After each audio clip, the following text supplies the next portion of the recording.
Minister, so apologies for being late.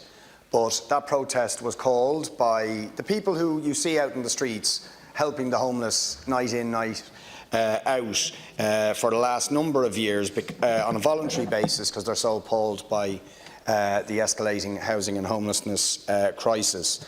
And they have presented proposals which I hope the government will listen to.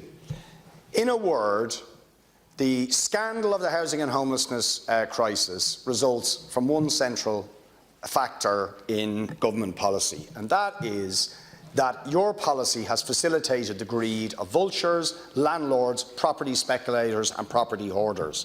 That is at the core of this crisis. You say that we criticise you but we don't have alternatives. That is a dishonest claim, but today we want to set the record straight. And it is worth noting, Minister, that it was People Before Profit and Solidarity on behalf of the protesters who asked for this debate today, prior to any confidence votes on housing solutions. We asked for the debate on behalf of the protesters. What are our solutions? We've presented them many times, but I'll tell you them. We think the councils of this country need to provide 20,000 public and affordable housing units per year, every year, for the next 5 years on public land.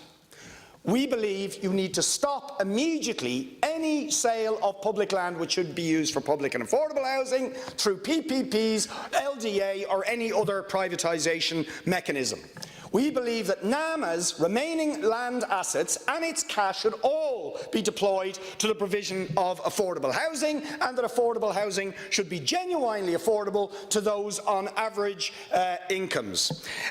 We believe that further, in addition to that, not as a substitute to that, we should give more resources to co-ops, AHBs and increase the Part 5 requirement on private developments to at least 20%, and that should be taken up front in land to build ourselves rather than waiting for the developers to decide when they're going to build. We believe there should be an immediate rent freeze. There should be an immediate end to evictions on the grounds of sale, which is the main reason people are going into homelessness. We believe there should be genuine rent controls, as there are in the rest of Europe, in order to pin rents down to levels that are affordable. We believe there should be a punitive and escalating vacant site and property tax to prevent speculation and hoarding by property developers and bring empty property back into use. We believe there should be aggressive compulsory purchase powers used by the local authorities to take over land and property that is lying vacant.